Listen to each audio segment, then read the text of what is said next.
Pernah kepikiran nggak kenapa ya ada bisnis yang bisa lari kenceng banget, sementara yang lain rasanya kayak gimana ya jalannya lambat gitu, padahal potensinya ada? Betul, betul. Nah, materi yang kita bahas kali ini, terutama dari kerangka Fastlane itu, punya jawaban menarik soal ini. Khususnya di bab 33 ya, tentang perintah skala. Iya, perintah skala. Jadi ini salah satu dari 5 pilar penting di Fastlane itu kan, NICST, Need, Entry, Control, Scale, Time. Tepat.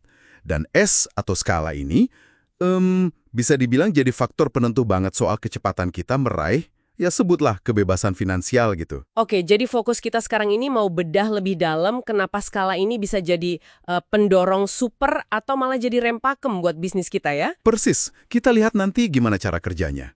Nah, salah satu konsep awal yang diangkat itu analogi habitat bisnis. Ini menarik nih. Habitat bisnis, maksudnya kayak kita ini mainnya di kolam renang komplek atau udah berani nyemplung ke samudra luas gitu? Nah, itu dia analogi yang pas banget.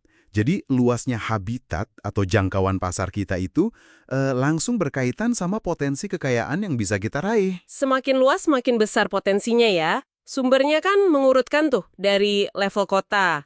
Ya, kota kabupaten, terus naik ke provinsi, regional, nasional, bahkan ya dunia. Jadi skala jangkauan itu penting. Artinya skala ini intinya soal daya ungkit atau leverage ya. Iya.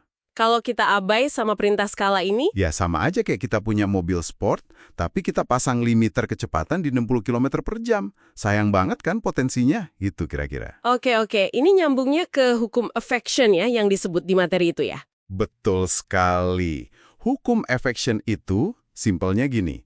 Kalau mau kaya raya, kita harus kasih dampak besar. Caranya ada dua. Sentuh jutaan orang, skala besar, Hmm, atau sentuh sedikit orang, tapi dampaknya per orang itu gede banget. Magnitudo ya. tepat. Skala atau magnitudo. Nah, tapi ada penghalangnya juga nih menurut sumber ini. Ah iya, ada 3 penghalang utama ya. Skala itu sendiri, terus magnitudo. Dan yang ketiga, ini yang sering dilupakan, sumber atau source. Sumber. Apa nih maksudnya? Agak abstrak ya kedengarannya. Gini, contoh kedai kopi di teks itu bagus buat jelasin. Kedai kopi itu kan skalanya terbatas ya. Nggak mungkin layani orang dikatakanlah Eropa sana kan. Iya, jelas. Paling banter ya sekitaran situ aja. Terus magnitudonya. Harga secangkir kopi kan ada batas wajarnya. Nggak bisa kita jual 500.000 secangkir gitu aja kan. Jadi magnitudonya juga terbatas. Masuk akal. Lalu, sumber ini masuknya di mana di contoh kedai kopi? Nah, di sini poinnya. Sekalipun Anda barista paling jago sedunia, yang bisa bikin kopi terenak, itu kan magnitudo skill. Hukum affection bilang, kekayaan itu cenderung ngalirnya ke pemilik sistemnya. Oh, jadi ke owner kedainya atau pemilik jaringan waralabanya gitu ya? Bukan ke baristanya otomatis? Persis. Jadi sumber ini soal kendali. Siapa yang pegang kontrol atas bisnis atau sistem penghasil uangnya. Hukum affection ini menghargai kendali dan kepemilikan. Wah, ini jelas banget sih. Jadi bukan cuma soal jangkauan atau nilai produknya, tapi juga siapa yang punya setirnya ya? Betul. Ini memperjelas peran skala dalam persamaan kekayaan Fastlane itu. Kan laba bersih itu rumusnya unit terjual kali laba per unit.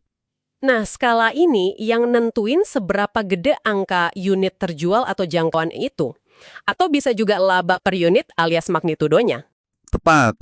Kalau skala atau magnitudo kita terbatas, yaitu tadi, kayak ada pembatas kecepatan yang bikin akselerasi kekayaan kita jadi lambat.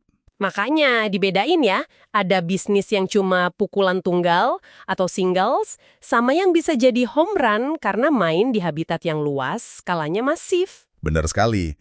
Bedanya di potensi dampak dan jangkauannya itu. Oke, jadi kalau kita simpulkan dari pembahasan bab 33 ini, intinya gini ya, kalau mau ngebut di jalur cepat atau fast lane, bisnis kita itu harus punya potensi skala yang gede. Atau magnitudo yang dahsyat. Pilih salah satu, atau kalau bisa keduanya, lebih bagus lagi. Dan yang krusial tadi, potensi itu harus ada di dalam sistem atau entitas yang kita kendalikan sendiri. Itu dia kuncinya. Skala magnitudo besar plus kendali penuh. Tanpa itu, ya kemungkinan besar kita masih di jalur lambat, bukan fast lane menurut kerangka ini. Ini benar-benar ngasih perspektif ya. Nah, buat Anda yang dengerin mungkin jadi bahan renungan nih.